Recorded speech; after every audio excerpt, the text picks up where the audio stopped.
Disclaimer video melody story world 760 channel पर प्रकाशित सामग्री सूचकांक में कौन मनोरंजन के उद्देश्य से बनाई गई है और इसका उद्देश्य किसी को भी किसी भी तरह से नुकसान पहुंचाना नहीं है। अगर आप वीडियो में व्यक्ति किसी भी सामग्री टिप्पणी या विचारों से आहत है तो कृपया संपर्क करें। मैं आश्वस्त कर सकता हूं कि मेरी कोई भी सामग्री किसी की भावनाओं, विश्वास हो या दर्शन को ठेस पहुंचाने के इरादे से नहीं बनाई गई है। अगर यह फिर भी आपको किसी भी तरह से प्रभावित करती है तो ये पूरी तरह से सहयोग होगा। मेरा किसी भी मामले में आपको नुकसान पहुंचाने का इरादा नहीं है, या अगर मैं कुछ भूल गया हूं तो कृपया इस गलती मानकर मुझे बताएं। मैं जानकारी को ठीक से अपडेट करने के लिए आवश्यक कदम उठाऊंगा। अंत में यह वशीकरण मेरा अपना है और कानूनी रूप से नहीं लिखा गया है। इसमें खामियां हो सकती है और इसलिए इसे किसी भी कानूनी मामले में अदालत में पुनः प्रस्तुत नहीं किया जा सकता है। Thank you for your support. Please watch the video, give your feedback and subscribe I if you like my contact.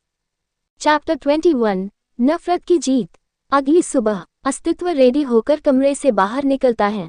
अस्तित्व सोफे पर बैठता है और हमेशा की ही तरह सोफे पर न्यूज चलाता है। वह कॉफी के लिए वेट कर रहा था लेकिन उसके लिए कोई कॉफी नहीं आती। अस्तित्व एक नज़र किचन की ओर देखता है। आज चारों तरफ बहुत ही ज्यादा सन्नाटा था। अस्तित्व थोड़ी तेज आवाज में चिल्लाता है, मैं बोलूंगा तभी कॉफी आएगी क्या? उसके चिल्लाने से बस उसकी आवाज ही हॉल पर गूंजती है, इसलिए अलावा कोई बाहर नहीं आता। तरंग अपने कमरे में था, वह रेडी हो रहा था। अस्तित्व अपनी जगह से उठता है और किचन की ओर चला जाता है।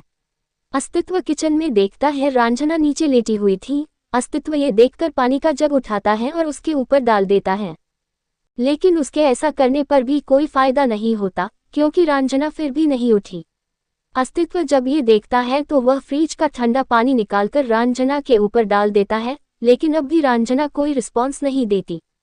अस्तित्व उसके रिस्पॉन्स नहीं करने से झुककर उसके कंधे को हल्का हिलाता है, पर अब भी रांझना कोई रिस्पॉन्स नहीं देती। अस्तित्व अब रांझना के नाक पर हाथ रखता है। उसकी सांसें बहुत धीमी चल रही थी। अस्तित्व का दिल एकदम से डर जाता है। वह तुरंत एड़ियों के बल बैठकर उसके नस चेक करता है। अस्तित्व की जैसे सांसें थम जाती है। वह रांझना के गाल को थपथपाते हुए उसे बुलाता है, मगर रांझना जैसे यहाँ हो ही न। अस्तित्व तुरंत उसे गोद में उठाता है और दौड़ते हुए उसे लेकर चला जाता है। वह जैसे ही हॉल में पहुंचता है और जोर से चिल्लाता है, तरंग जल्दी आओ। तरंग उसकी आवाज सुनकर दौड़कर बाहर आता है। वह देख पा रहा था कि अस्तित्व ने रांझना को गोद में उठाया हुआ था और वह बहुत ही ज्यादा डरा हुआ था। तरंग बहुत तेजी से दौड़ते हुए उनके पीछे जाता है। अस्तित्व रांझना को लेकर कार में बैठता है तो वही तरंग भी जल्दी से बैठता है। ड्राइवर कार स्टार्ट करता है, उसी के साथ कार वहां से चल पड़ती है। रांझना का शरीर भट्टे की तरह गर्म था, अगर उसके ऊपर कुछ बनाया जाए तो वह भी बन जाए। अस्तित्व बार बार रांझना के गाल को थपथपा रहा था, लेकिन रांझना तो इस तरह से होश से बाहर थी जैसे वह मर चुकी हो। उसे कोई होश नहीं था। उसकी हालत को देख अस्तित्व ड्राइवर पर चिल्लाता है, जल्दी चलाओ। ड्राइवर अस्तित्व के चिल्लाते ही स्पीड बढ़ा देता है। तरंग तो बस आईने से अस्तित्व को ही देख रहा था। जैसे ही हॉस्पिटल पहुंचता है, अस्तित्व बिना किसी की फिक्र किए तुरंत दरवाजा खोलता है और रांझना को लेकर दौड़ते हुए हॉस्पिटल के अंदर जाता है। अस्तित्व अंदर जाते ही जोर से चिल्लाते हुए डॉक्टर को बुलाता है, डॉक्टर डॉक्टर। अस्तित्व को देखकर सारे डॉक्टर बाहर आ जाते हैं। अस्तित्व को कौन नहीं पहचानता था। उसे देखते ही सब जल्दी से उसके पास आ जाते हैं। अस्तित्व जल्दी से एक डॉक्टर के पास जाकर कहता है, डॉक्टर डॉक्टर इसे देखिए क्या हुआ है, ये आंखें नहीं खोल रही हैं। अस्तित्व के हाथ पैर कांपने लगे थे जिसकी वजह से उसका जुबान भी लड़खड़ा रहा था। डॉक्टर पहले तो रांझना के नाक पर हाथ रखता है, फिर उसके नस को चेक करता है। आखिर में वह उसकी धड़कन चेक करता है जो बहुत ही धीमी चल रही थी। रांझना को ठंड ने पूरी तरह से घेर लिया था। डॉक्टर जल्दी से कहता है, इसे एक्यू में लेकर आइए जल्दी। इतना बोल वह तेज कदमों से आगे चलता है। अस्तित्व भी रांझना को लेकर उनके पीछे जाता है। एक्यू में पहुंचते ही अस्तित्व रांझना को बेड पर लिटाता है। डॉक्टर अस्तित्व को बाहर भेजता है। अस्तित्व जाना तो नहीं चाहता था, मगर डॉक्टर उसे एकदम से कहते हैं, सर प्लीज आप बाहर जाए वरना हम इन्हें चेक नहीं कर पाएंगे। अस्तित्व रांझना के चेहरे को देखता है जो बिल्कुल बेजान सा पड़ा हुआ था। वह उसके चेहरे को देखते हुए अपने कदम पीछे करने लगता है। आखिरकार उसके कदम एक्यू से बाहर जाते हैं। डॉक्टर दरवाजा बंद करते हैं और रांझना को चेक करने लगते हैं। रांझना पहले से बहुत बुरी तरह से बीमार थी। थोड़ी ठीक हो रही थी, लेकिन दिन भर पानी में रहने की वजह से वह बहुत बुरी तरीके से ठंड की शिकार हो चुकी थी। ऐसा लग रहा था जैसे वह मर ही जाएगी। डॉक्टर जल्दी से उसे एक इंजेक्शन लगाता है। अंदर रंजना की ट्रीटमेंट चल रही थी तो वही बाहर अस्तित्व एकटक दरवाजे को देख रहा था, जैसे उसे रंजना देख रही हो। तरंग भी चुपचाप अस्तित्व के बगल में खड़ा था। करीब 2 घंटे बीत जाते हैं, लेकिन अस्तित्व वही का वही खड़ा रहता है। तरंग को तो अपने पैरों पर दर्द होने लगा था, इसलिए वह बैठ जाता है, मगर अस्तित्व मूर्ति की तरह ज्यों का त्यों खड़ा था। अचानक ही दरवाजा खुलता है, डॉक्टर बाहर आते हैं। अस्तित्व तुरंत उनके पास जाता है और घबराया हुआ पूछता है, क्या हुआ डॉक्टर, क्या हुआ उसे, सब ठीक है न? डॉक्टर एक नज़र अस्तित्व को देखता है, फिर कहता है, मेरे केबिन में आइए। इतना बोलते ही वह अपने केबिन की ओर अपने कदम बढ़ा लेता है। अस्तित्व भी उनके पीछे जाता है, वही तरंग भी अस्तित्व के पीछे चला जाता है। दोनों केबिन में पहुंचते हैं। अस्तित्व फिर से पूछता है, क्या हुआ डॉक्टर? डॉक्टर एक नज़र फिर से अस्तित्व को देखता है, फिर एक गहरी सांस लेकर कहता है, क्या उनकी तबीयत को खराब हुए 1 हफ्ते हो चुके हैं? अस्तित्व को याद था, हाँ, रंजना की तबीयत खराब हुए 1 हफ्ते से ज्यादा हो चुके थे। अस्तित्व हाँ में सिर हिलाता है। डॉक्टर कहता है, फिर आप ऐसी लापरवाही कैसे कर सकते हैं? उन्हें उसी वक्त से प्रॉपर ट्रीटमेंट की जरूरत थी, साथ ही पानी से दूरी बनाए रखना था। जिस तरह की उनकी इस वक्त हालत है, मुझे तो लगा जैसे वो मर ही जाएगी। एकदम से ही अस्तित्व का दिल धक सा उठता है, उसकी जैसे सांसें थम जाती हैं। तरंग को तो इस वक्त खुद पर और अस्तित्व दोनों पर बहुत गुस्सा आ रहा था। उसका मन कर रहा था पहले तो वह खुद को मारे, फिर अस्तित्व को। अस्तित्व तो ये सुनकर पूरी तरह से अपनी जगह पर ही जम चुका था। वह बहुत मुश्किल से पूछता है, तो अब डॉक्टर? डॉक्टर एक गहरी सांस लेकर कहता है, मैं बस आपको वार्न कर रहा हूँ, अदरवाइज वो ठीक है, लेकिन अगर वो इसी तरह से लापरवाही करती रही तो अगली बार उनका बच पाना मुश्किल है। अगर कल सुबह तक उनकी तबीयत में सुधार हुई तो आप उन्हें लेकर जा सकते हैं, वरना उन्हें कुछ दिन के लिए यही रखा जाएगा। अस्तित्व को अब राहत मिलती है, अब उसकी थमी हुई सांस चलने लगती है। कुछ देर बाद अस्तित्व और तरंग केबिन से निकल जाते हैं। अस्तित्व सीधे क्योंकि उस कमरे के अंदर जाता है। रंजना के ड्रेस को अब बदल दिया गया था, वह इस वक्त हॉस्पिटल के गाउन में थी। रंजना का चेहरा एकदम मुरझा हुआ लग रहा था। अस्तित्व उसके पास जाकर बेड पर बैठता है। वह कुछ देर तक तो बस एकटक रंजना को देखता रहता है। उसकी नज़र अब रंजना के हाथ पर जाती है। अस्तित्व धीरे से अपना हाथ बढ़ाता है और उसके हाथ को पकड़ लेता है। अस्तित्व की नज़र रंजना की हथेली पर जाती है। रंजना की हथेली जली हुई थी, जो उसी ने कल जलाया था। अस्तित्व उसके हाथ को देखकर अपने दोनों हाथों से उसे थाम लेता है। उसे नन्ना पर किए हुए हर एक जुल्म याद आने लगते हैं। ये सब कुछ उसने क्यों किया था? बस इसलिए क्योंकि रंजना ने उसे धोखा दिया था। वो तो रंजना पर विश्वास करने लगा था, लेकिन रंजना में उसे धोखा दिया, उसकी फीलिंग को हर्ट किया, वरना वह तो पहले उसकी केयर ही करता था। अस्तित्व उसके हाथ को पकड़े रंजना के बुखार से पीड़ित चेहरे को ही देख रहा था, तभी उसे फिर से वही लेटर याद आ जाता है। उस लेटर में जो शब्द लिखे हुए थे वो न चाहते हुए भी अस्तित्व को गुस्सा दिला देते थे। उसे उस लेटर की एक बात पसंद नहीं आई थी, और वो थी उसके परिवार के बारे में बोले गए शब्द। उस लेटर को याद करते ही अस्तित्व के चेहरे पर जो फिक्र थी वह गायब सी हो जाती है। वह रंजना के हाथ को छोड़ देता है। रंजना का हाथ बेड पर बहुत तेजी से गिरता है। अस्तित्व तुरंत उस जगह से उठता है और सीधे वहां से निकलकर चला जाता है। अस्तित्व को देखते ही तरंग उसके पीछे जाते हुए कहता है, अस्तित्व, बाहर पूरी मीडिया खड़ी है, वो रंजना के बारे में जानना चाहते हैं। अस्तित्व बस चलता जा रहा था, जैसे उसे तरंग की बातों से कोई मतलब ना हो।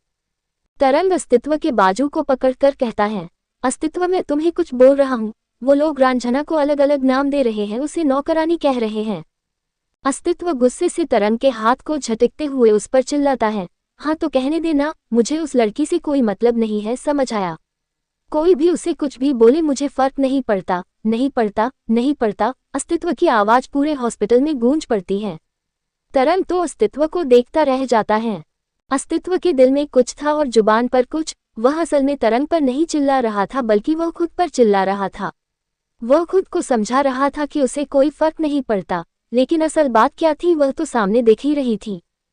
चाहे अस्तित्व अपने दिमाग में जितना भी रंजना के प्रति नफरत भर ले, लेकिन दिल में तो उसके लिए एक अलग ही फीलिंग जग रही थी जो उसे खुद समझ नहीं आ रही थी।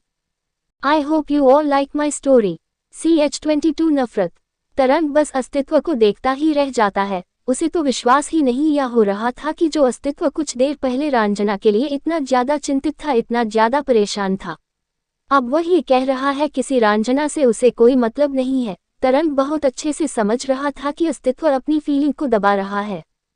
वह जबरदस्ती रांझना के लिए नफरत पैदा कर रहा है।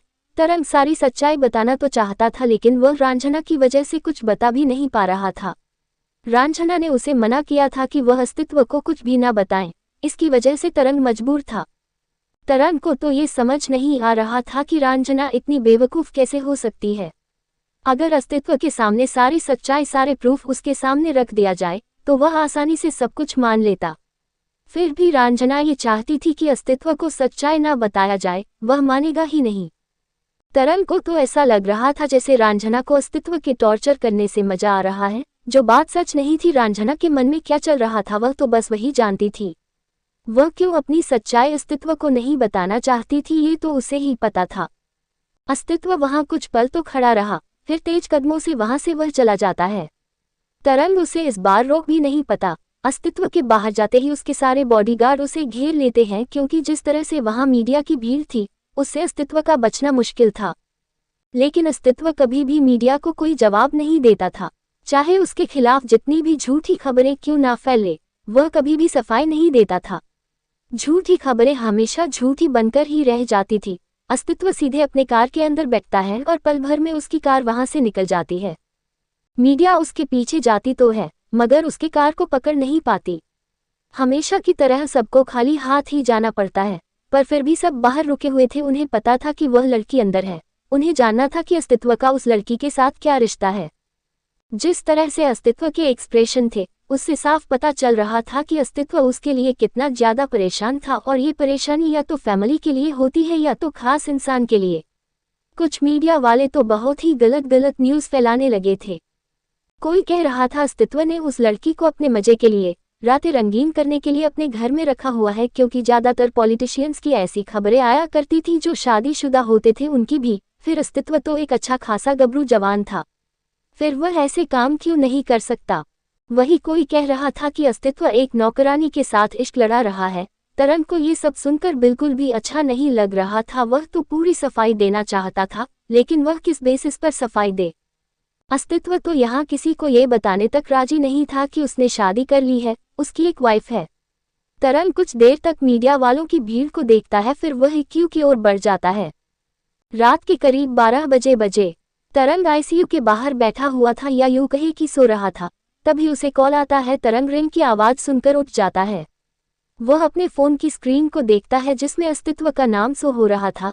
तरंग तुरंत कॉल को रिसीव करके जवाब देता है, हेलो।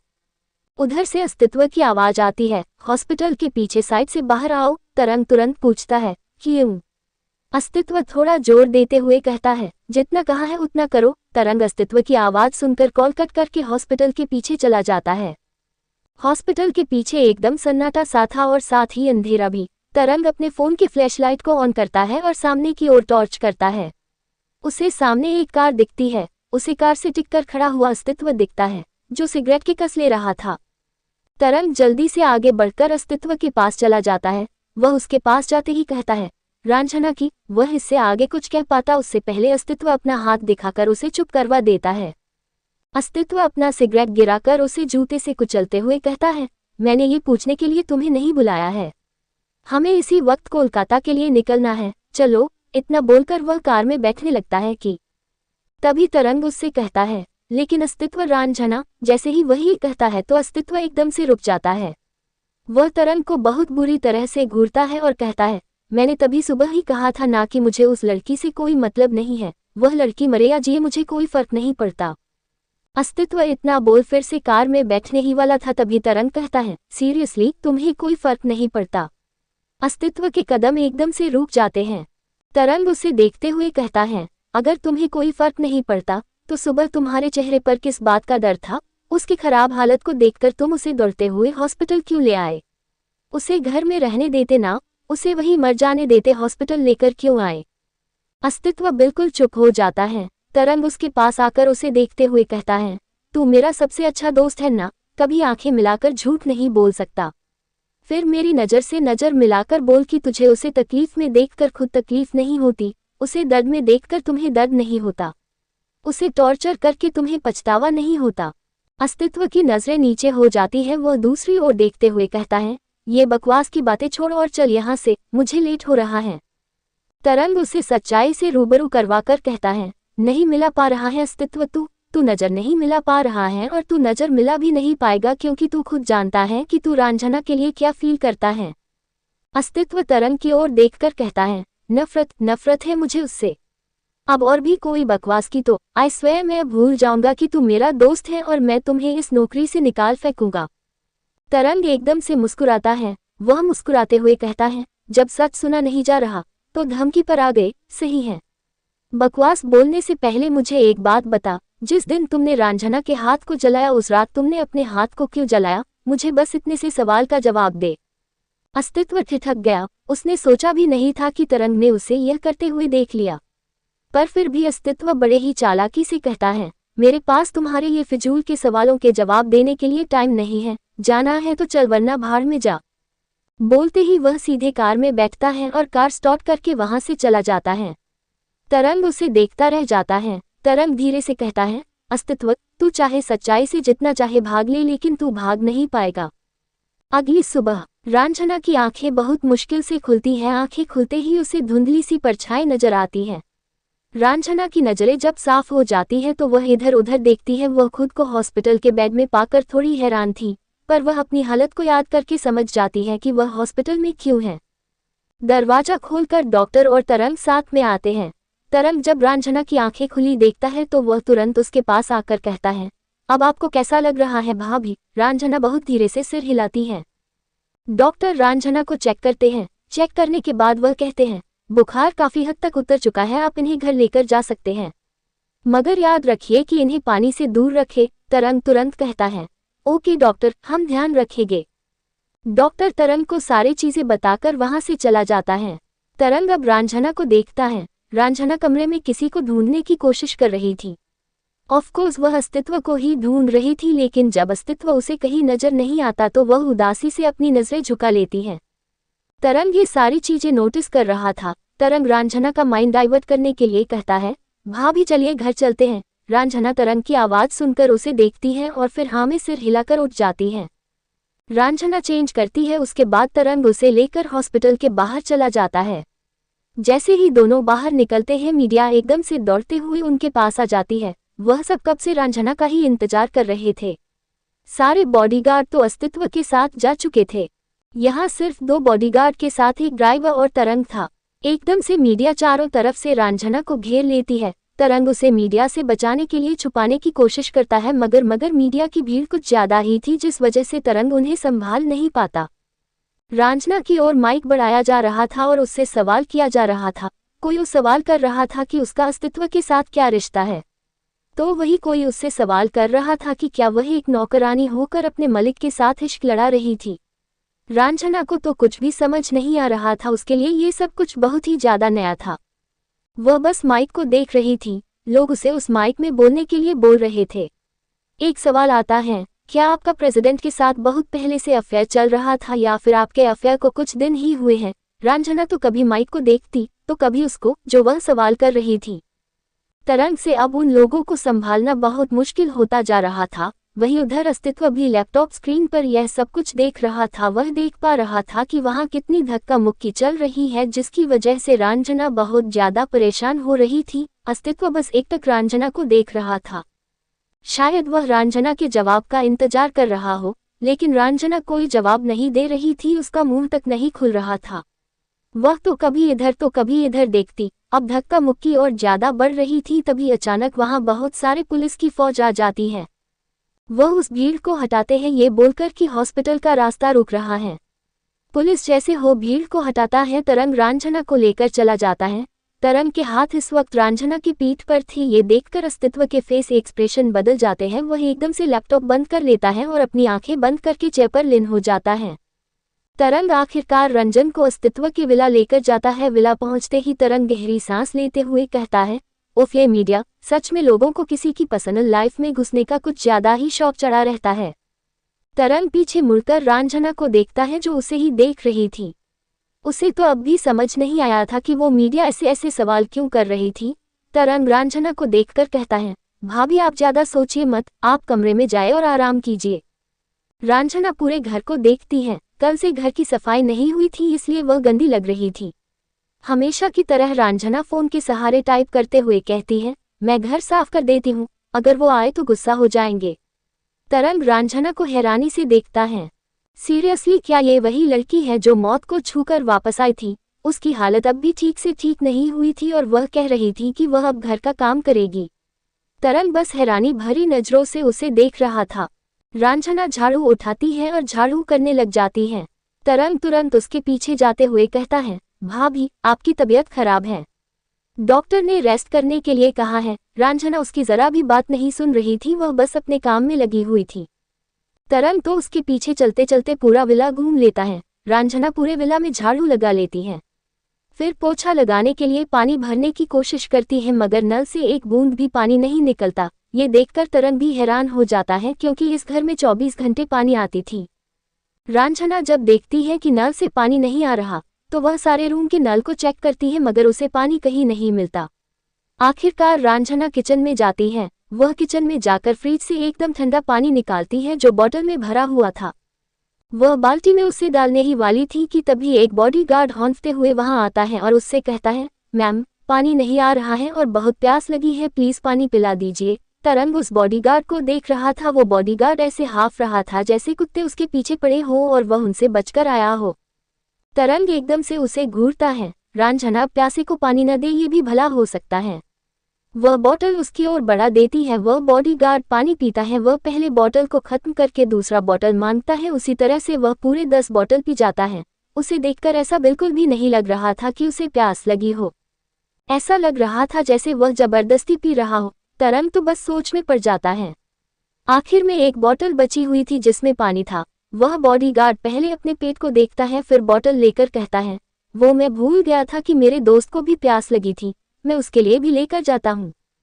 बॉडीगार्ड अब फ्रिज में देखकर कंफर्म करता है कि कहीं और पानी तो नहीं है मगर अब उसे कोई पानी नहीं दिखता तो वह वहां से बहुत ही अजीब तरह से चलते हुए चला जाता है। जिस तरह से लोग ज्यादा खा लेने से चलते हैं कुछ उसी तरह से। तरंग और रंजना उस बॉडीगार्ड को देखते रह जाते हैं। I hope you all like my story. CH23 Samira's Truth and Blossom Angry। Bodyguard के जाने के बाद रंजना अब फ्रिज में देखती है। फ्रिज में अब एक भी पानी नहीं था। रंजना ने तो सोचा था कि वह फ्रिज का पानी यूज करके घर साफ करेगी, फिर बाद में जब पानी आएगा तो वह भर लेगी, लेकिन अब तो फ्रिज का पानी भी नहीं रहा। रंजना अब तरंग को देखती है। तरंग फिर से उसे समझाते हुए कहता है, भाभी आप प्लीज जाकर आराम कीजिए। अगर आपकी तबीयत फिर से खराब हुई तो फिर आपको फिर हॉस्पिटल भेजना पड़ेगा। प्लीज भाभी प्लीज मान जाए। रंजना बहुत देर तक उसे देखती रहती है, फिर कमरे की ओर बढ़ जाती है। वह जाकर बेड में जाकर लेट जाती है। तरंग तब तक वहां रहता है जब तक रंजना सो नहीं जाती। रंजना बहुत देर तक तो कमरे को यहाँ से वहां देखे जा रही थी पर उसे धीरे धीरे नींद आ जाती है। रात के करीब 8 बजे रंजना की नींद अचानक ही खुलती है। रंजना की तबीयत इतनी ठीक नहीं हुई थी, इस वजह से वह बेहोशी जैसा सो गई थी और वैसे भी उसने पूरे घर की झाड़ू की थी जिससे उसे कमर में दर्द भी होने लगा था, लेकिन अब उसे काफी अच्छा लग रहा था। रंजना बाहर देखती है जहां अंधेरा छाया हुआ था। वह जल्दी से उठकर बैठ जाती है, तभी वॉशरूम का दरवाजा खुलता है। रंजना की नज़र एकदम से उस ओर चली जाती है। अस्तित्व फ्रेश होकर वॉशरूम से बाहर आ रहा था। अस्तित्व भी नज़र उठाकर रंजना को देखता है। दोनों की नज़र एकदम से टकरा जाती है। अस्तित्व कुछ पल तो उसे देखता है पर फिर उससे नजरें फेर लेता है। रंजना अब भी उसे देख रही थी, तभी अचानक उसे याद आता है उसने खाना नहीं बनाया। रंजना जल्दी से उठती है और बाहर की ओर जाने लगती है। वह जा ही रही थी तभी अचानक उसे एक अस्तित्व की आवाज सुनाई देती है, रुको। रंजना के कदम एकाएक रुक जाते हैं। वह पीछे पलटकर अस्तित्व को देखती है। अस्तित्व उससे पूछता है, कहाँ जा रही हो? रंजना चुप रहती है, वह बस अस्तित्व को देख रही थी। अस्तित्व फिर से पूछता है, खाना बनाने? रंजना जल्दी से हाँ में सिर हिलाती है। अस्तित्व एकदम से कहता है, कोई जरूरत नहीं है खाना बनाने की, मुझे तुम्हारे हाथों का गंदा खाना नहीं खाना। इतना घटिया खाना बनाती हो कि तुम्हारे खाने को कुत्ते भी न चाटे। रंजना सिर झुका लेती है। अस्तित्व उसके बनाए खाने की बेइज्जती कर रहा था, जबकि जब उसने बनाकर दिया था तब अस्तित्व ने खाने का एक दाना भी नहीं छोड़ा था। अस्तित्व फिर से कहता है, मैं तुम्हारे हाथ का खाना खाने से अच्छा जहर खाकर मरना पसंद करूंगा। रंजना बस चुपचाप सिर झुकाए हुई थी। अस्तित्व अब कमरे से निकल जाता है। रांझना उसे जाता हुआ देखती रहती है। रांझना अब जाकर चुपचाप बेड पर बैठ जाती है। वह चुपचाप वहां बैठी रखती है। कुछ 1 घंटे बीतने के बाद उसके आंखों के सामने खाना आता है। रांझना सिर उठाकर देखती है, सामने अस्तित्व खड़ा था। अस्तित्व खाने को देखकर कहता है, ये बच गया था, मैं तो फेंक देता, लेकिन दादी कहती है कि खाना नहीं फेंकना चाहिए। इतना बोलते ही वह बेड के दूसरे साइड जाकर बैठ जाता है। रांझना खाने को देखती है, जो बिल्कुल फ्रेश लग रहा था और टेस्टी भी। रांझना जल्दी से प्लेट को उठाती है और खाने के लिए जैसे ही निवाले को मुंह के पास ले जाती है, अचानक उसे अस्तित्व की आवाज आती है, जमीन पर बैठकर खाओ, मुझे अपने बेड पर कोई गंदगी नहीं चाहिए। रांझना एक नज़र अस्तित्व को देखती है जो उसे पीट करके लेटा था। रांझना नीचे बैठती है और खाना खाने लगती है। खाना खाने के बाद रांझना प्लेट को जाकर किचन में ले जाती है। वह प्लेट धोने वही होती है, पर नल से अब भी पानी नहीं आ रहा था। रांझना ये देखकर इधर उधर देखती है, तभी एक सर्वेंट आकर कहता है, मैम आप प्लेट को छोड़ दीजिए, जब पानी आए तो मैं धो दूंगा। अब रांझना के पास उसकी बात मानने के अलावा कोई ऑप्शन नहीं था। रांझना अब कमरे में जाती है। वह बेड को देखती है जिसके एक साइड अस्तित्व सो रहा था। रांझना धीरे से बेड पर जाकर लेट जाती है। वह आंखें बंद करने ही वाली थी कि तभी उसे अस्तित्व की आवाज आती है, क्या तुमने दवाई ली? रांझना अस्तित्व को देखती है। अस्तित्व करवट बदलकर अब उसे देखने लगता है। रांझना धीरे से ना में सिर हिलाती है। अस्तित्व उसे घूरते हुए कहता है, क्यों? दवाई क्या फ्री में आती है जो तुम मेरे पैसे बर्बाद करने आ गई? चुपचाप खाओ वरना। बोलते हुए अस्तित्व चुप हो जाता है। रांझना उठती है, वो दवाई खाती है। अस्तित्व अब फिर से उसे पीट करके लेट जाता है। रांझना भी दवाई खाने के बाद लेट जाती है। वह एकटक सीलिंग को देखने लगती है। वह सीलिंग को देखते देखते कब सो गई उसे पता ही नहीं चला। अगली सुबह अस्तित्व रेडी होकर खड़ा था। वह बस अपने बाल बना रहा था। रांझना दवाई के असर की वजह से अब उठती है। वह उठकर बैठती है। वह देखती है कि अस्तित्व अच्छे से रेडी हो चुका है। अस्तित्व ने अपने जूते नहीं पहने थे। ये देखकर रांझना जल्दी से उसके जूते उठाकर लाती है और साफ करने लगती है। अचानक ही अस्तित्व उसके बाजू को पकड़कर खींच लेता है। रांझना खड़ी होकर उसे देखने लगती है। अस्तित्व उसे देखकर कहता है, तुम खुद को समझती क्या हो? क्या मैंने तुम्हें मेरे जूते साफ करने को कहा? रांझना न में सिर हिलाती है। अस्तित्व तुरंत कहता है, फिर क्यों कर रही हो? यहाँ क्या तुम्हारी मर्जी चल रही है? कान खोलकर मेरी बात सुन लो। मैं कोई गरीब नहीं हूँ, ठीक है? मेरे पास इतने सारे प्रॉपर सर्वेंट हैं जो काम कर सकते हैं। उनकी जगह लेने की तुम्हें जरूरत नहीं है। कोई जरूरत नहीं है घर साफ करने की या कोई भी काम करने की। मैं तुम्हारे चक्कर में अपने घर को बर्बाद नहीं कर सकता। रांझना अब सिर उठाकर अस्तित्व को देखती है। एक वक्त के लिए तो ऐसा लग रहा था कि अस्तित्व पागल है, क्योंकि कुछ दिन पहले उसने खुद सारे सर्वेंट को हटाया और आज वह कह रहा है कि वो गरीब नहीं है, उसके पास सर्वेंट है और वो अच्छे काम कर सकते हैं। रांझना को ऐसा लग रहा था कि शायद अस्तित्व को उसका काम पसंद नहीं आया, इसलिए वह ऐसा कह रहा है। अब इसमें उसकी क्या गलती थी? उसने तो बहुत अच्छे से काम किया था। रांझना उसे ही देख रही थी। अस्तित्व रांझना की बाजू छोड़ देता है। वह उससे दूर होकर अपने जूते लेता है और खुद साफ करके पहन लेता है। अब अस्तित्व कमरे से निकल जाता है। रांझना उसे जाता हुआ देखती रहती है, फिर खुद भी वॉशरूम जाकर फ्रेश हो जाती है। रांझना रेडी होकर नीचे जाती है तो उसे चारों तरफ बस सर्वेंट ही सर्वेंट दिखते हैं। रांझना के आते ही एक सर्वेंट उसे खाने के लिए चेयर पर बैठाता है, उसे नाश्ता लाकर देता है, फिर दवाई भी लाकर देता है। रांझना पूरे घर को देखती है, उसमें वह बस अकेली थी। उस घर में उसके सिवाय बस सर्वेंट और बॉडीगार्ड थे। जोधपुर दीवान पैलेस। एक कार जाकर सीधे पैलेस के अंदर जा रुकती है। उसमें से एक आदमी बाहर आता है। वह दिखने में काफी ज्यादा डरावना लग रहा था। उसके चेहरे से ही साफ पता चल रहा था कि उसके अंदर वह कितना गुस्से वाला है। उसके बड़े बड़े कदम पैलेस के अंदर जा रहे थे। उनके साथ पीछे पीछे कुछ लोग आ रहे थे। उन लोगों में एक आदमी था, एक औरत थी और एक जवान सा लड़का था। उस आदमी के कदम बढ़ते हुए अंदर चले जाते हैं। वह जैसे ही हॉल में पहुंचते हैं तो उसे देखते ही सुपर्णा अपने हाथ जोड़े कहती है, नमस्ते जीजा जी।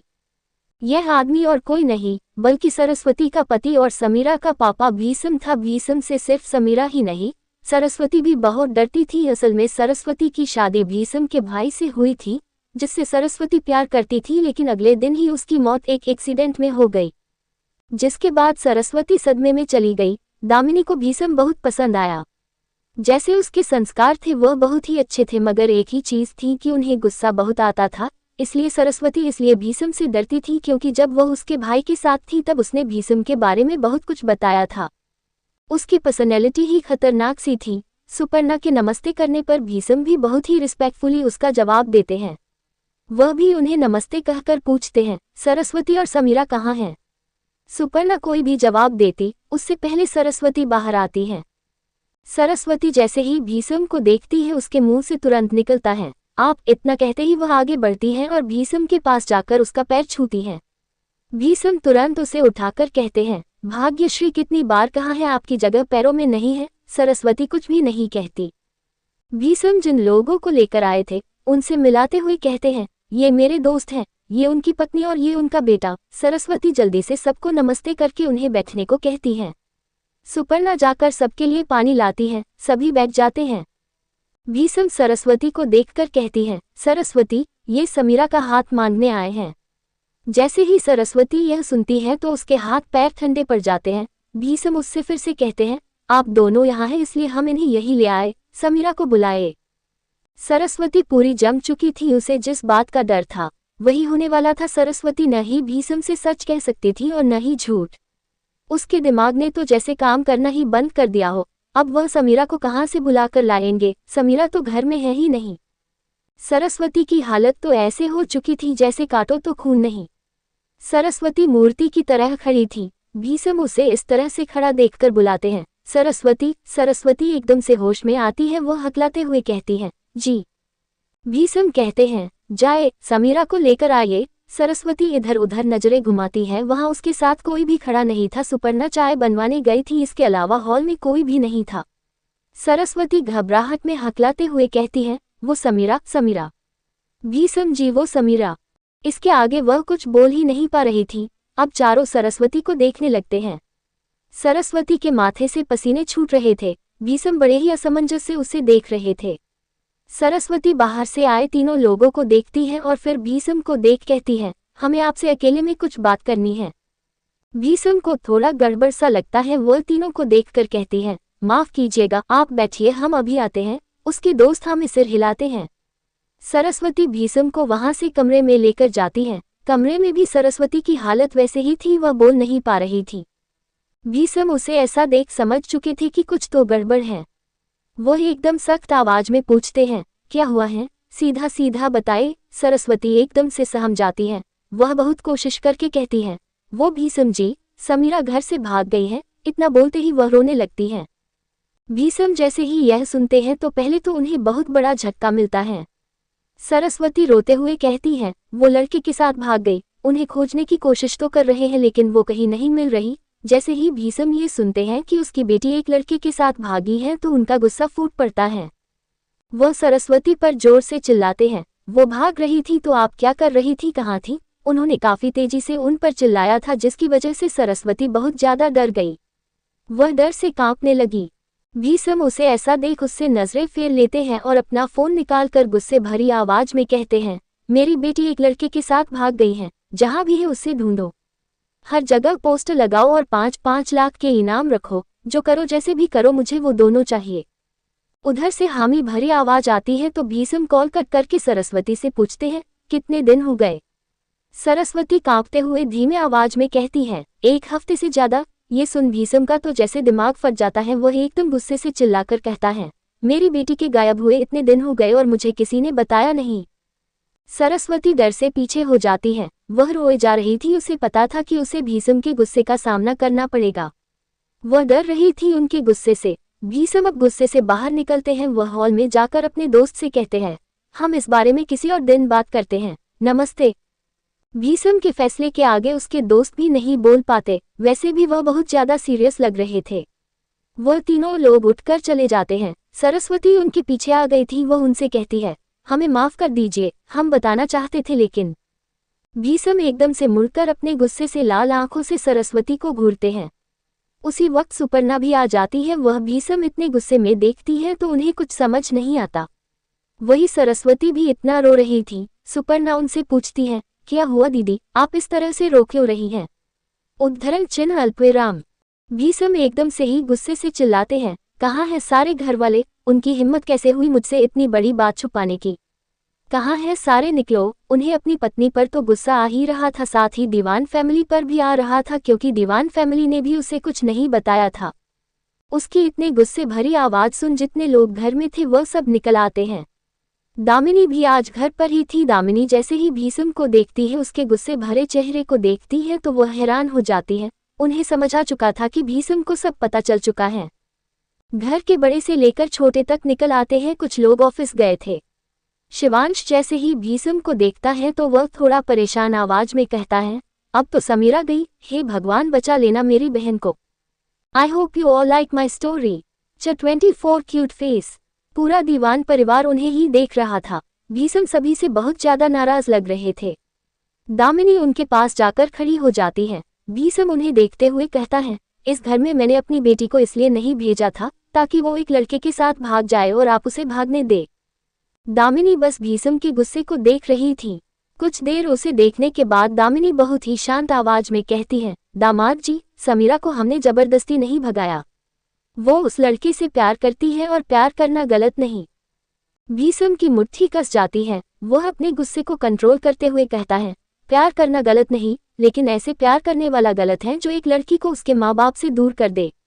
आखिर उसकी हिम्मत कैसे हुई मेरी बेटी को मुझसे जुदा करने की। भीष्म का कहना कुछ गलत नहीं था, वह बिल्कुल ठीक ही कह रहे थे। बस उनका गुस्सा बहुत भयानक था। भीष्म आगे कहते हैं, अगर उसके प्यार में इतनी ही सच्चाई होती तो वो मेरी बेटी का हाथ मांगने मेरे घर आता, ना कि उसे घर से भगाता। बस एक बार वो मुझे मिल जाए तो मैं उसकी जान ले लूंगा, उसे जिंदा नहीं छोड़ूंगा। और आप में से कोई भी मुझे रोकने की कोशिश मत करना, क्योंकि मेरे सामने जो भी आएगा वो उसके साथ मारा जाएगा। इतना बोल भीष्म सभी को घूरते हैं, फिर वहां से चले जाते हैं। सरस्वती एकदम से रोते हुए जमीन पर गिर जाती है। सुपर्णा जल्दी से उसे संभालने लगती है। दामिनी कुछ सोचते हुए अस्तित्व को कॉल करती है। अस्तित्व भी कुछ ही पल में कॉल रिसीव कर लेता है। दामिनी उससे यहाँ जो वो सब कुछ बताती है। दामिनी वैसे तो कोशिश कर रही थी कि वह समीरा को ढूंढ पाए, मगर इस वक्त सिर्फ समीरा को ढूंढना काम नहीं था, उससे बचाना भी काम था। अस्तित्व उधर से कहता है, ठीक है दादी, मैं उन्हें खोजने के लिए कल खुद निकलता हूँ। दामिनी हम कहती है। फिर कुछ सोचते हुए पूछती है, रांझना कैसी है? अचानक आप उसे यहाँ से लेकर चले गए, उनकी तबीयत का ख्याल रखने वाला वहाँ कोई है भी या नहीं? या फिर मैं आपकी माँ को भेज दूँ? अस्तित्व रांझना का नाम सुनते ही बोलने से पहले रुक गया। थोड़ा चुप रहने के बाद वह जवाब देते हुए कहता है, इसकी जरूरत नहीं है दादी। दामिनी को अस्तित्व के जवाब में थोड़ा कठोरपन सा रहा था।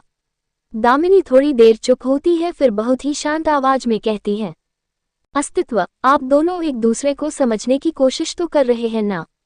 आप दोनों को इस रिश्ते में जिंदगी भर रहना है। जितना आप दोनों एक दूसरे को समझेंगे, रिश्ता उतना ज्यादा बेहतर होगा। और वैसे भी रांझना दिल की बहुत अच्छी है, हम तो देखते ही समझ गए। भले ही वो बोल ना पाती हो, लेकिन फिर भी बहुत परफेक्ट है। इधर दामिनी बोल रही थी, वहीं उधर अस्तित्व ने जो कान में ईयरबड्स लगा रखे थे उसने वो निकाल दिया था। जिस वक्त से दामिनी ने रांझना को अच्छी कहा, उसी वक्त उसने निकाल दिया, क्योंकि फिर एक बार वो लेटर वाली बात याद आ गई थी। अपने परिवार के लिए बेवकूफ शब्द अस्तित्व के सीधे दिल पर जाकर लगी थी। अब तो रांझना का तारीफ सुन उसे सच में लग रहा था कि सच में उसके फैमिली वाले बहुत ही भोले हैं, जिन्हें कोई भी बेवकूफ बना सकता है। अस्तित्व अब दामिनी की बात नहीं सुनता, वह सीधा कहता है, दादी मुझे एक जरूरी काम है, मैं आपको बाद में कॉल करता हूँ। इतना कहते ही वह कॉल कट करता है। अस्तित्व अब आंखें बंद करके चेयर पर टिककर बैठ जाता है। उसके दिमाग में बहुत सारी चीजें चलने लगती हैं। वह बहुत ही गहरी सोच में डूब जाता है। अस्तित्व के चेहरे पर कभी गुस्सा तो कभी परेशानी झलक रही थी। वहीं दूसरी ओर शाम हो चुकी थी। रांझना घर में बैठकर थक चुकी थी, इसलिए वह पूरे गार्डन के चक्कर लगा रही थी। वह फूलों को देखती तो वहीं कभी तितलियों को पकड़ती। अब उसके लिए और कौन ही था? वहां तो सिर्फ बॉडीगार्ड ही बॉडीगार्ड भरे पड़े थे, वो भी सिर्फ लड़के। लड़कियों का तो एक भी नामो निशान नहीं था। रांझना तो कभी कभी बहुत ही ज्यादा अनकंफर्टेबल हो जाती थी। रांझना तितली को पकड़ते पकड़ते पीछे साइड चली जाती है। तभी उसकी नज़र खुली हुई गेट पर जाती है। रांझना इधर उधर देखती है, फिर चुपके से उस गेट के पास जाती है। रांझना गेट के बाहर धीरे से झांकती है, पर गेट पर कोई नहीं था। ऐसे में वह चाबी रहता था, लेकिन आज खुला हुआ था। रांझना धीरे से वहां से बाहर निकलती है और बाहर देखने लगती है। बाहर गाड़ियां चल रही थी, बहुत सारे लोग चल रहे थे। रांझना को ऐसे लगता है जैसे अब जाकर वह खुले आसमान में सांस ले रही हो। रांझना अब गेट से थोड़ा साइड हो जाती है। वह बस उस रोड के सीन को एंजॉय कर रही थी। तभी अचानक उसकी नज़र एक बिल्ली के बच्चे पर पड़ती है। उस बच्चे को 2 कुत्तों ने घेर रखा था। बिल्ली बिल्कुल शांत सी वहां बैठी थी, इसलिए वो कुत्ते उसे पैर से चेक कर रहे थे। रांझना जब ये देखती है तो जल्दी से दौड़कर जाती है। वह दोनों जैसे ही अटैक करने वाले थे, रांझना उन दोनों पर पत्थर फेंकती है। कुत्ते डर से भाग जाते हैं। वहीं रांझना उस बिल्ली को उठा लेती है। वह बिल्ली थोड़ी ऑरेंज और वाइट कलर की थी, जो बहुत ही क्यूट लग रही थी। रांझना जब उस क्यूट सी बिल्ली को देखती है तो उसके होठों पर मुस्कुराहट आ जाती है। वहीं एक बॉडीगार्ड गार्डन की ओर घूमते हुए कुछ चेक कर रहा था, तभी उसकी नज़र खुले हुए दरवाजे पर पड़ती है। वह खुले दरवाजे को देख कंफ्यूज्ड होकर खुद से धीरे से कहता है, ये किसने खुला छोड़ दिया। वह गार्ड जाकर दरवाजे के बाहर झांकता है। बाहर उसे कोई नजर नहीं आता। ये देखकर वह दरवाजे को अंदर से बंद कर देता है और वह एक ऐसा दरवाजा था जो पूरी तरह से कवर था। जब तक अंदर वाला दरवाजा ना खोल ले, कोई अंदर नहीं जा सकता। वहीं रांझना जमीन पर बैठी हुई उस बिल्ली को उठाती है और वापस जाने के मकसद से कदम बढ़ाती है। रांझना दरवाजे के पास पहुंचकर उसे खोलने की कोशिश करती है, लेकिन अफसोस वो दरवाजा अब नहीं खुल सकता था। रांझना उसे पीटती है, लेकिन उस दरवाजे से कोई आवाज आती नहीं थी। रांझना अब परेशान होकर इधर उधर देखने लगती है। अस्तित्व का विला बहुत ही ज्यादा बड़ा था। अगर उसके पीछे के दरवाजे से निकले तो आगे के दरवाजे का रास्ता खोजना मुश्किल था। ऐसा इसलिए बनाया गया था ताकि कोई इमरजेंसी हो तो मीडिया से बचा जाए। न रांझना के पास फोन था और न ही और कुछ। वह रास्ते तक को पहचान नहीं पा रही थी। अब शाम धीरे धीरे ढलने लगी थी और अंधेरा होने लगा था। रांझना इस उम्मीद से दरवाजे को देख रही थी कि दरवाजा खुलेगा, मगर कई घंटे बीत गए लेकिन दरवाजा नहीं खुला। अब तो रांझना खड़ी खड़ी थक चुकी थी। वह उस बिल्ली के साथ नीचे जमीन पर बैठ जाती है। वह आती जाती गाड़ियों को आता जाता देखने लगती है। वह बिल्ली भी रांझना के हाथ में अपने सॉफ्ट बालों वाले सिर को रब करता है और धीरे से आवाज निकालता है, म्याऊ। रांझना उसे अपने गोद में बैठाकर उसके सिर को सहलाने लगती है। रात के करीब 8 बजे अस्तित्व घर पहुंचता है। वह हमेशा की तरह पहले अपने कमरे में जाता है और फ्रेश होकर नीचे आता है। वह सबसे नजरें छुपाते हुए पूरे हॉल में देखता है। नो डाउट वह रांझना को ही खोज रहा था। रांझना उसे न ही कमरे में मिली और न ही हॉल में, जबकि वह इन 2 जगहों में ही रहा करती थी। अस्तित्व अपना लैपटॉप खोलता है क्योंकि आज उसके दादी के कॉल के बाद उसने रांझना की एक्टिविटी चेक नहीं की थी। उसका मूड जो खराब हो चुका था। अस्तित्व रांझना के शाम की सारी एक्टिविटी को देख रहा था। वह किस तरह से बच्चों की तरह तितलियों के पीछे भाग रही थी। अस्तित्व एकटक रांझना के चेहरे को देख रहा था। उसका मुस्कुराता हुआ देखकर और भी ज्यादा खूबसूरत लग रहा था। अस्तित्व तो उसकी मुस्कुराहट देखकर भूल ही गया कि वह क्या करने वाला था। वह एक पल के लिए भूल ही गया कि वह रांझना को खोजने के लिए सीसीटीवी फुटेज देख रहा है। तरंग भी वहां आता है। वह जब देखता है कि अस्तित्व लैपटॉप पर अपनी नजरें गड़ाए हुए हैं तो उसे लगा शायद वह कोई काम कर रहा हो। तरंग उसके पास जाकर उसे कुछ बताने ही वाला था कि अचानक उसकी नज़र लैपटॉप की स्क्रीन पर जाती है। अस्तित्व एक ही फुटेज को बार बार प्ले कर रहा था और वह रांझना के मुस्कुराने वाला फुटेज था। तरंग की आईब्रो एकदम से चढ़ जाती है। वह ठीक से खड़ा होता है और अपना गला साफ करता है। अस्तित्व एकदम से होश में आता है। वह सिर उठाकर तरंग को देखता है। तरंग उसे देखते हुए धीरे से गाता है, चोरी चोरी चुपके चुपके। अस्तित्व उसे घूरता है। तरंग मुस्कुराते हुए कहता है, अरे यार तुम्हारी ही बीवी है, उससे चोरी चुपके क्या देखना। अस्तित्व उसे बहुत बुरी तरह से घूरते हुए कहता है, मुझे उसे देखने का 1% भी इंटरेस्ट नहीं है, समझ आया। वो तो दादी ने उसकी जिम्मेदारी दी है, वरना मैं तो उसे किसी सड़क के किनारे फेंक देता। मुझे जरा भी फर्क नहीं पड़ता उससे। अस्तित्व की बात सुनकर तरंग का चेहरा उतर जाता है। वह अब तक खुश था मगर अब वह खुश नजर नहीं आ रहा था। तरंग कहता है, ठीक है मुझे समझ आ गया, तुझे जरा भी फर्क नहीं पड़ता, वो जहां भी रहे जैसे भी रहे। बार बार बोलने की जरूरत नहीं है। जब किसी को उस पर इंटरेस्ट आएगा तब तुझे पता चलेगा। इतना बोल वह सोफे पर बैठ जाता है, पर अस्तित्व पर उसकी बातों का जरा भी असर नहीं होता। अस्तित्व अब सीसीटीवी फुटेज को देखता है। रांझना पीछे के गेट से बाहर निकली। ये देखकर वह लैपटॉप बंद करता है और अपना फोन लेकर आगे बढ़ जाता है। तरंग एक नज़र उसे देखता है पर वह इस बार उसके पीछे नहीं जाता। अस्तित्व फोन की फ्लैशलाइट जलाए विला के पीछे चला जाता है क्योंकि पीछे वाले दरवाजे पर लाइट नहीं थी। वह दरवाजा खोलता है और बाहर टॉर्च करके देखता है। रांझना वही अंधेरे में नीचे बैठी हुई थी। अस्तित्व को उसके गोद में एक बिल्ली भी नजर आती है। रांझना अस्तित्व को देखकर जल्दी से उठकर खड़ी होती है और आगे पीछे खुद को साफ करने लगती है। अस्तित्व उसे देखकर थोड़ा चिढ़े हुए आवाज में कहता है, तुम क्या खुद को बहुत बड़ी महारानी समझती हो? मैं थका कर ऑफिस से आओ और तुम्हें बस खोजता फिरूं। चुपचाप घर के अंदर नहीं रह सकती। रांझना अपना सिर झुका लेती है। अब वह उसे क्या ही बताए, वह गांव की लड़की है। गांव की लड़की एक कमरे में बंद कहाँ रहती है। अस्तित्व अब उसके न बोलने की वजह से इरिटेट हो चुका था। अस्तित्व थोड़ा चिल्लाकर कहता है, तुम्हारे मुंह में जबान नहीं है क्या? बोलने से मुंह रुकता है। रांझना अपनी मासूम आंखों से अस्तित्व को देखती है। रांझना कुछ भी रिएक्ट करती कि तभी अस्तित्व एकदम से उससे कहता है, चलो अंदर। रांझना जल्दी से अंदर जाती है। अस्तित्व दरवाजे को बंद करके लॉक करता है। अस्तित्व आगे आगे चलता है और रांझना हमेशा की तरह उसके पीछे पीछे जाती है। अस्तित्व जाकर सोफे पर बैठता है। तभी रांझना की लाई बिल्ली एकदम से आवाज निकालती है, म्याऊ। अस्तित्व एकदम से घूरकर रांझना को देखता है। रांझना अपने हाथों से उस बिल्ली को छिपा लेती है और अपनी नजरें झुका लेती है। तरंग जब दोनों को इस तरह से देखता है तो वह उठकर रांझना के पास जाता है। वह बिल्ली को देखते हुए कहता है, वाह भाभी, ये कितना क्यूट है, बिल्कुल आपकी तरह। तरंग उसे छूने की कोशिश करता है पर वह बिल्ली रांझना में छुपने लगती है। अस्तित्व अब भी उन्हें घूर रहा था। जब बिल्ली छुपने लगती है तो तरंग का मुंह बन जाता है। दोनों ने अस्तित्व को पूरी तरह से इग्नोर कर दिया था। अचानक ही उन दोनों के कान में अस्तित्व की गूंजती हुई आवाज आती है, ये मेरा घर है, कोई चिड़ियाघर नहीं जो जानवर को उठाकर ले आए। रांझना सिर उठाकर अस्तित्व को देखती है। वह बिल्ली इतनी ज्यादा क्यूट थी कि उसे छोड़ने को जी न चाहे। रांझना अब तरंग को उम्मीद भरी नजरों से देखती है। तरंग उसके नजरों को समझकर अस्तित्व को देखकर कहता है, जानवर है तो क्या इसमें जान नहीं है? अब इसे बाहर छोड़ देंगे तो कुत्ते उसे खा जाएंगे। इतना तो बेरहम मत बन। अस्तित्व कुछ पल चुप रहता है, फिर दोनों को इग्नोर करके डाइनिंग टेबल की बढ़ जाता है। उसके बैठते ही सर्वेंट उसे खाना देते हैं। बिल्ली को शायद भूख लगी थी इसलिए वह म्याऊ म्याऊ कर रही थी। रांझना तरंग को इशारे करती है। इस बार तरंग भी समझ जाता है, वह बिल्ली के लिए दूध मांगता है। रांझना दूध के कटोरे को नीचे रखती है और बिल्ली को छोड़ देती है। बिल्ली दूध पीने लगती है। उसे देखकर रांझना को बहुत ही खुशी हो रही थी। अस्तित्व खाते हुए चोर नजरों से रांझना को देख रहा था। बिल्ली का जब पेट भर जाती है तो वह फिर से रांझना के पास चली जाती है। ऐसा लग रहा था जैसे उसने रांझना से दोस्ती कर ली हो। अस्तित्व खाना खाने के बाद कमरे में चला जाता है।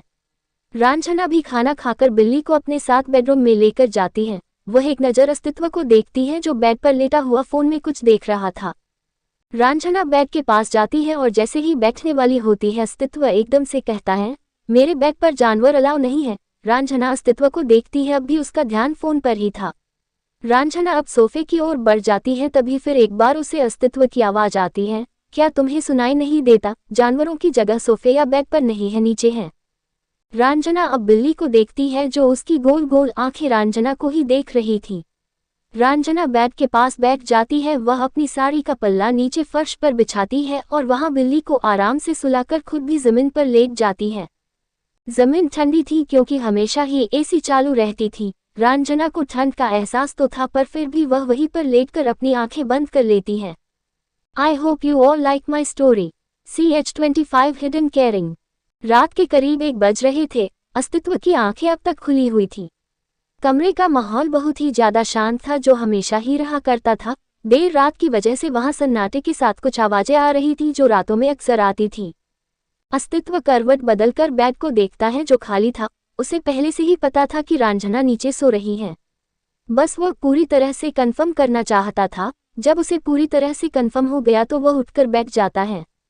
बैठने के बाद कुछ पल तो वह सोचता रह जाता है पर फिर उठकर रांझना की साइड चला जाता है।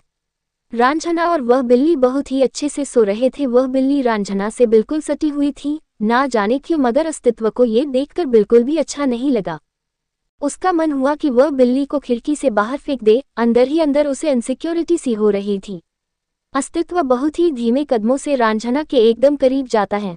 वह झुककर पहले रांझना की आंखों के सामने हाथ हिलाता है, ये चेक करने के लिए कि वह सो चुकी है या नहीं। रांझना सोई हुई थी। अस्तित्व अब उसे टच करने के लिए अपना हाथ बढ़ाता है मगर उसके हाथ एकदम से ही हवा में रुक जाते हैं। वह कुछ सोचकर अपना हाथ पीछे हटा लेता है। उससे यह डर था कि रांझना की आंखें न खुल जाए। अस्तित्व दूर होता है पर फिर कुछ सोचकर वह अपना हाथ फिर से बढ़ाता है पर फिर उसके हाथ पीछे हो जाते हैं। ऐसे में अस्तित्व रांझना पर हर बार गुस्सा करता रहता था, लेकिन अब उसकी इतनी हिम्मत नहीं हो रही थी कि वह रांझना को छुए। अस्तित्व थोड़ी देर बाद एक मजबूत इरादे के साथ बिल्ली को उठाकर रांझना के पल्लू से हटाकर जमीन पर रख देता है। वह बिल्ली भी तुरंत उठकर फिर से रांझना के पल्लू में जाकर सो जाती है। अस्तित्व उस बिल्ली को घूरकर देखता है। बिल्ली भी ऐसी हरकत कर रही थी जैसे रांझना पर उसका पूरा पूरा हक हो। अस्तित्व फिर से उस बिल्ली को हटाता है तो बिल्ली म्याऊ करते हुए रांझना के पल्लू में फिर से लेट जाती है। अब तो अस्तित्व को लग ही रहा था कि वह बस उस बिल्ली को फेंक दे। अस्तित्व कुछ सोचते हुए उस बिल्ली को उठाता है और बालकनी में जाकर उसका दरवाजा बंद कर देता है। बिल्ली बस म्याऊ म्याऊ करती रह जाती है, पर वह बिल्ली भी क्या करती, कितने देर तक म्याऊ म्याऊ करती। कुछ वक्त बाद वह बालकनी के सोफे पर जाकर आराम से सो जाती है। वहीं अस्तित्व रांझना को धीरे से उठाता है और बेड पर लिटा देता है।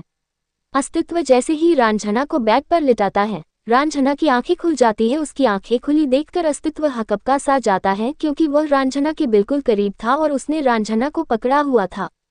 रांझना अस्तित्व को ही देख रही थी। अस्तित्व खुद को संभालता है और अपने फेस पर एकदम सीरियसनेस लाकर कहता है, तुम नीचे ठंड में सोकर और बीमार होना चाहती हो ताकि मेरे पैसे खर्च हो। पैसे क्या फोकट में आते हैं। रांझना के आंखों में नींद भरी हुई थी। उसने अस्तित्व को देखा, मगर वह नींद में पूरी तरह से डूबी हुई थी। यहाँ तक उसे अस्तित्व की आवाज तक सुनाई नहीं दी। रांझना अपनी आंखें बंद करती है और करवट बदल लेती है। अस्तित्व ये देखकर उसे झांक कर देखता है। रांझना गहरी नींद में सो रही थी।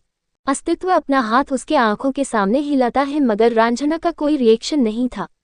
अस्तित्व एक राहत भरी सांस लेता है। वह रांझना से दूर होने के मकसद से जैसे ही जाने वाला होता है कि तभी उसे एक डोर खींच लेती है।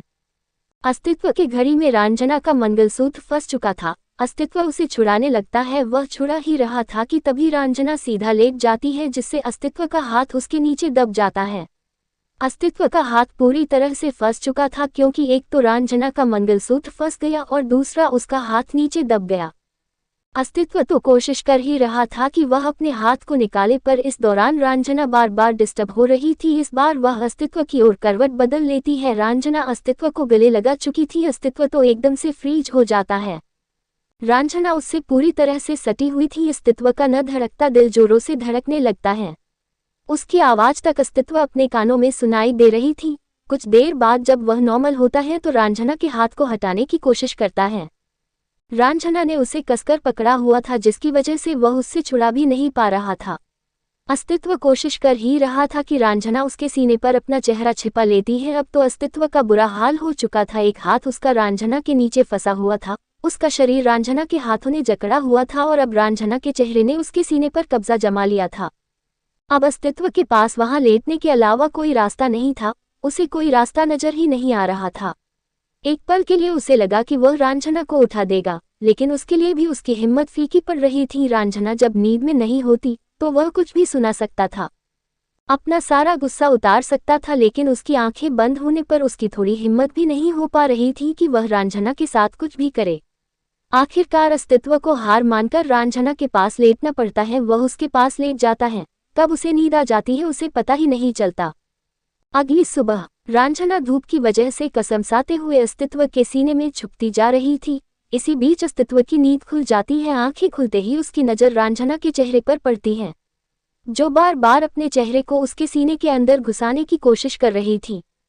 अस्तित्व उसे देख ही रहा था, तभी उसकी नजर अपने हाथ पर जाती है। अस्तित्व का हाथ इस वक्त रांझना की कमर पर थी। जैसे ही वह ये देखता है तो वह तुरंत अपना हाथ हटा लेता है। अस्तित्व अब उसके पास से उठता है और अपना दूसरा हाथ रांझना के नीचे से निकालने की कोशिश करता है। वह निकाल ही रहा था, तभी अचानक रांझना की भी नींद खुल जाती है। अस्तित्व फिर से सकपका जाता है। रांझना अस्तित्व को देखती रहती है। अचानक उसे कुछ याद आता है और वह दूर होने के मकसद से हड़बड़ी में उठती है। तभी अचानक से रांझना का सिर बहुत जोर से अस्तित्व के सिर से टकरा जाता है। रांझना जैसे ही ये देखती है तो उसकी डर से आंखें फैल जाती हैं। वह जल्दी से अस्तित्व से दूर होती है, उसके साथ अस्तित्व को भी खींच कर ले जाती है, क्योंकि अब भी अस्तित्व का घड़ी और रांझना का मंगलसूत्र फंसा हुआ था। अस्तित्व सीधे रांझना के ऊपर आ जाता है। रांझना की धड़कन एकदम से बढ़ जाती है। अस्तित्व को इतने करीब देखकर रांझना की तो सांसें ही नहीं संभल रही थी। अस्तित्व पूरा उसके ऊपर लेट चुका था। रांझना की बढ़ती सांसें बार बार अस्तित्व को ऊपर नीचे करती जा रही थी। दोनों एक दूसरे को देख रहे थे। अस्तित्व रंजना के आंखों में खोया हुआ था तो वही रंजना भी बस अस्तित्व के आंखों में देख रही थी। न जाने एक दूसरे में खोने का सिलसिला उनका यूं ही कब तक चलता रहने वाला था, ये तो उन्हें ही पता था। उन दोनों की ही धड़कन बढ़ी हुई थी, दोनों को ही एक दूसरे की धड़कन की आवाज़ साफ सुनाई दे रही थी। I hope you all like my story.